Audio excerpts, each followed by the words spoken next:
Hello, my friends. How you doing? Welcome. Today we are talking about the very final task in the world of process. And it's all about closure. It's called plan and manage project or phase closures or transitions. So there's a few things to unpack here, but let's break them down one by one. Plan project closure. Plan phase closure. See that? Plan project transitions from one project to another. Plan phase transitions from one phase to another. The way you do this is described in the enablers. Enabler number 1, determine the criteria to successfully close the project or phase. Now, projects are different.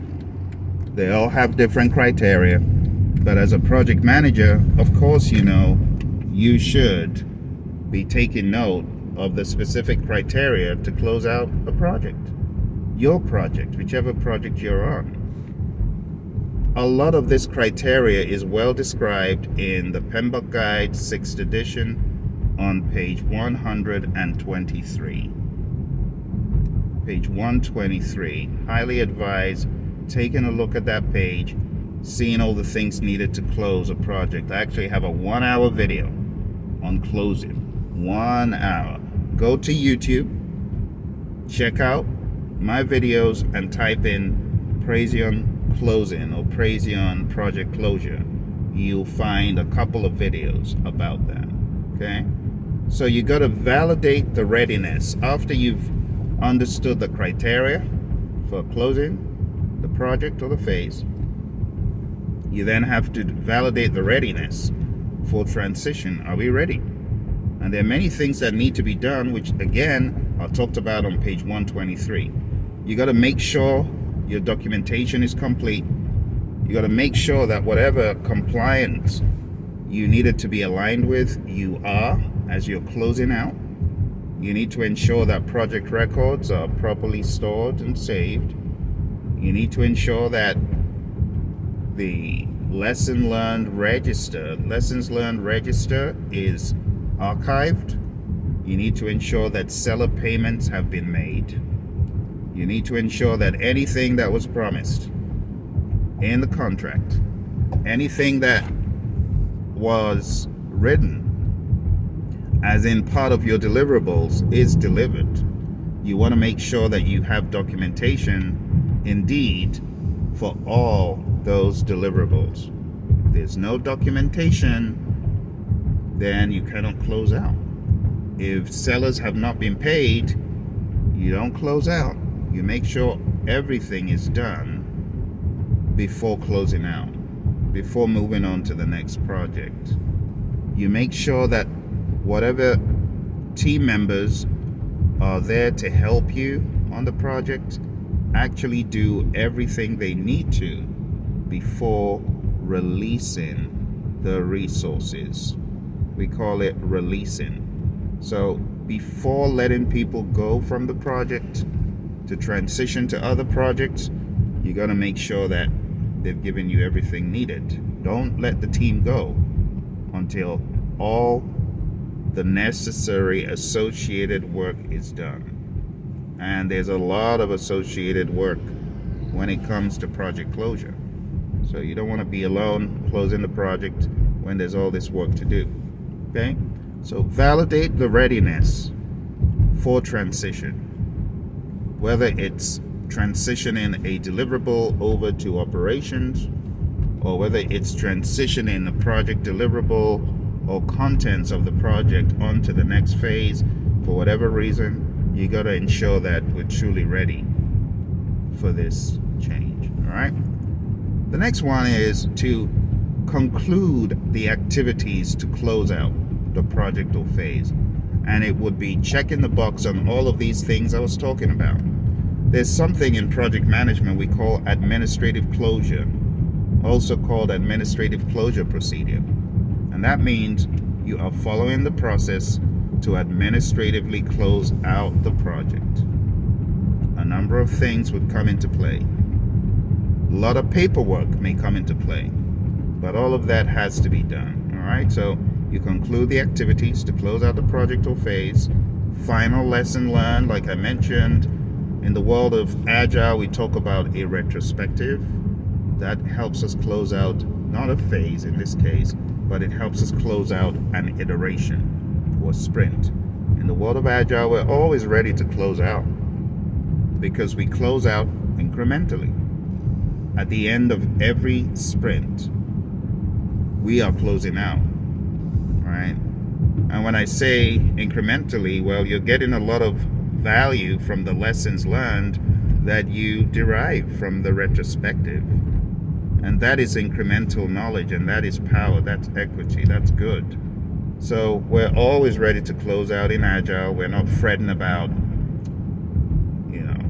the fact that there's stuff in the backlog. No, because it's very common in the world of Agile. There very well could be tons of stuff left in the backlog, but we aren't doing them because we're closing, right? Product owner might decide, enough is enough. We've got enough value from this. Let's just go ahead and let's close. There's absolutely nothing unusual in that. So whatever the activities are, the retrospective, whether it's procurement related, making sure that sellers have indeed been paid, making sure that the financials are straight, whatever that looks like, if there's any incoming that needs to be registered or outgoing as far as the financials are concerned, transferring money back into the organization's repository, transferring resources back and things of that nature, you want to do them because that's your responsibility as a project manager. Okay? Resources, financials, anything you can think of. All right. And that's pretty much it, my friends, as far as closing out the project. Just read page 123, get really firm on it.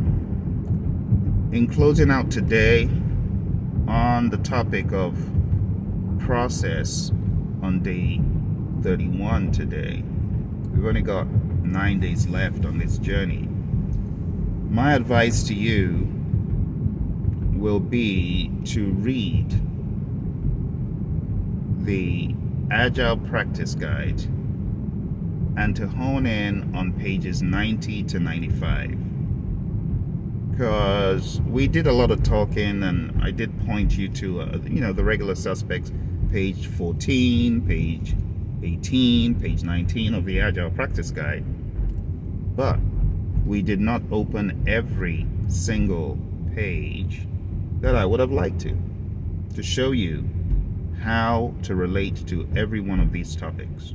So we did manage scope, manage schedule, manage budget and resources, manage procurement and all that stuff. And it's all very straightforward in the PMBOK guide where to look. But in the Agile Practice Guide, a lot of folks don't know that this is between pages 90 to 95 in the Agile Practice Guide. That's right, Agile Practice Guide. Okay? If you read that, you'll find how the team tackles these knowledge areas from an Agile lens, which events are relevant to each knowledge area. I know the 7th edition has pretty much taken a different path in talking about these topics, but I will still call them knowledge areas because it just makes common sense. They're areas of knowledge. Scope, schedule, cost, quality, resources, communication, risk, procurement, stakeholder, they're all areas of knowledge. So it just makes sense to understand from an Agile perspective, how do I tackle these areas of knowledge? I know how I tackle integration from a predictive perspective, but how do I do that from an Agile perspective? You see, Agile has a twist, and a lot of the things we do as project managers in the world of predictive, in the world of Agile, we rely on team accountability, team responsibility. These things are done by the team, not by a lone ranger project manager. Okay? So it is important that you understand that and that you're comfortable with the concept of knowledge areas in Agile. Okay? All right, my friends. I hope you enjoyed it, and I hope it gave you some context. Thank you very much. Have a lovely one, and I'll see you tomorrow for the business area. We are done with process. Now, let's get down to business.